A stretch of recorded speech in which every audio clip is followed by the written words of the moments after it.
हूँ कि मुख्यमंत्री जी कहते हैं कि योग्यता का हनन नहीं होगा। हमारे प्रदेश में योग्य अभ्यर्थी मिलते नहीं हैं। हम लोग सारे योग्य अभ्यर्थी उनके सामने दर ठोकरें खा रहे हैं। सबसे बड़ी चीज़ कि इस प्रदेश में 31,277 का चयन किया गया है, जिसमें से माननीय मुख्यमंत्री जी के निर्देशानुसार सूची जो बनी है उसमें 67 और 68 वाला चयनित है। हम भाई 71, 70, 74 लेकर के चयनित हुए हैं। तो इस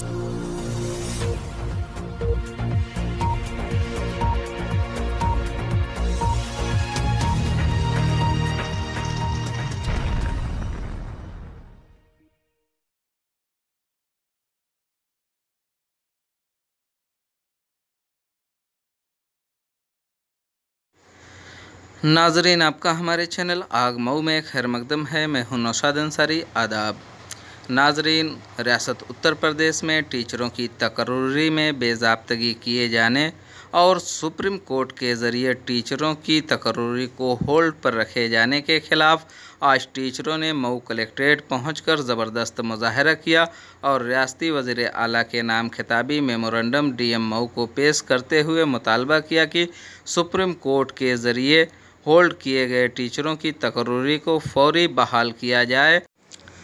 काबिल ज़िक्र है कि रियासत उत्तर प्रदेश में 68,000 टीचरों की तकर्री की गई थी, जिसमें से तकरीबन 31,000 टीचरों को लेटर देकर उन्हें नौकरी पर बहाल कर दिया गया, जबकि 37,000 से ज़्यादा टीचरों को सुप्रीम कोर्ट ने 3 माह के लिए होल्ड कर दिया था, जिसकी मुखालफत में आज टीचरों ने कलेक्ट्रेट कैंपस पर मुजाहरा किया है।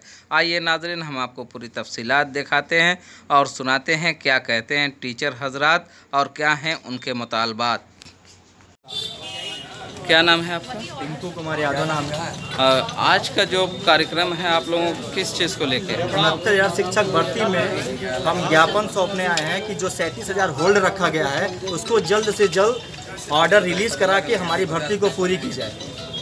अच्छा, आपने जो अपनी तकर्री है, नियुक्ति है, उसके लिए आपने ये मुजाहरा किया है। हम लोग 69,000 वैकेंसी में हम लोग सिलेक्टेड लड़के हैं जी, और आधी वैकेंसी को सरकार ने पूरी करा ली है और आधे को होल्ड कर दिया है और 3 महीने सुप्रीम कोर्ट में ऑर्डर रिजर्व हो गया है, जिसको रिलीज़ कराने के लिए हम लोग ये धरना प्रदर्शन कर रहे हैं और ज्ञापन सौंप रहे हैं। अगर सरकार ने आपकी मांगों को नहीं पूरा किया तब आप क्या करेंगे? तो हम लोग 27 को लखनऊ के लिए कूच करेंगे और वहाँ पे अनवरत धरना देंगे, सरकार से अपनी मांग करेंगे। एक तरह से ये मजबूरी हम लोग की है। अगर हम लोग सिलेक्टेड होके सरकार कहती है कि गुणवत्तापूर्ण लड़के नहीं मिल रहे हैं, हम लोग तो गुणवत्तापूर्ण लड़के, हम लोगों ने उनके मानक को पूर्ण किया है। 90-97 को हम लोगों ने क्लियर किया है। क्लियर करने के बाद भी अगर हम लोग घर बैठते हैं तो फिर क्या फ़ायदा इस पढ़ाई का? अच्छा, कोर्ट ने जो आपके फैसले को रिजर्व किया है उसमें कुछ टाइम बाउंड किया है, कितने दिन के लिए? सुप्रीम कोर्ट खुद कहती है कि कोई भी फैसला 3 महीने तक रिलीज़ कर दिया जाए, तो 3 महीने तो पूरे हो जाएंगे 24 तारीख को। उसके बाद सरकार को एक एप्लीकेशन दायर करना चाहिए कि आपके 3 महीने पूरे हो चुके हैं, ऑर्डर को रिलीज़ किया जाए। बस हमारी इतनी मांग है कि आप एक एप्लीकेशन डाल के और ऑर्डर को रिलीज़ कराएं। सरकार से बस हमारी इतनी मांग है।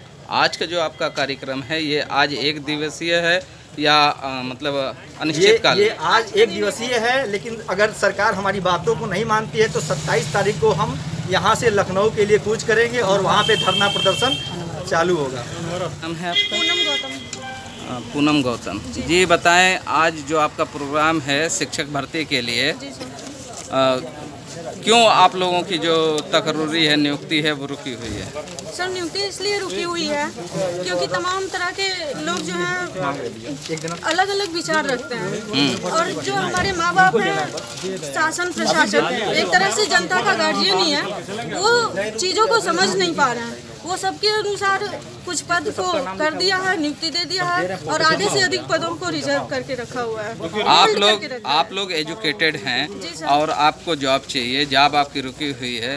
वज़ीर आज़म कहते हैं कि आत्मनिर्भर भारत, ऐसे में कितना आत्मनिर्भर भारत मतलब उनका सफल हो रहा है? नहीं सर, बिल्कुल सफल नहीं है, बिल्कुल नहीं सफल है, बिल्कुल सफल। इसको देखने के लिए आप गाँव में जो जनता है, जनता के बीच में आप जा करके देख सकते हैं कि बेरोजगार का परसेंट भी जो अभी निकल के मानक सूची आया है, बेरोजगारी स्तर बहुत ज़्यादा गिरा हुआ है। आत्मनिर्भर होकर ही तो सर हम जो है यहाँ पर आए हैं, आत्मनिर्भर होकर ही परीक्षा। सर मैं एक चीज़ आपके माध्यम से मीडिया के माध्यम से माननीय मुख्यमंत्री जी को कहना चाहता हूँ कि मुख्यमंत्री जी कहते हैं कि योग्यता का हनन नहीं होगा। हमारे प्रदेश में योग्य अभ्यर्थी मिलते नहीं हैं।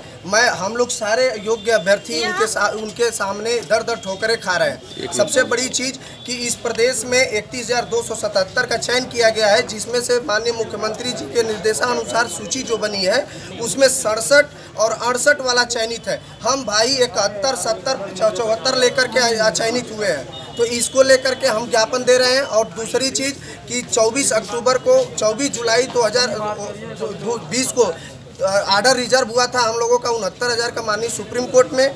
इसके लिए 23 अक्टूबर को 3 महीना पूरा हो रहा है। अब हम सरकार के माध्यम से, सरकार पार्टी है, सरकार के माध्यम से हम लोग निवेदन करना चाहते हैं 37,339 पद जो बचे हुए हैं, जो होल्ड किया गया पद है, उसको वहाँ से रिलीज कराया जाए और एप्लीकेशन मूव करा करके आर्डर निकलवा के हम लोगों को नियुक्ति प्रदान करें। यही हमारी सरकार से मांग है। इसलिए हम लोग आज जिला अधिकारी महोदय के पास ज्ञापन देने के लिए आए। क्या आप लोग ये समझते हैं कि सरकार में ठगा महसूस कर रहे हैं खुद को? बिल्कुल हम लोग महसूस कर रहे हैं।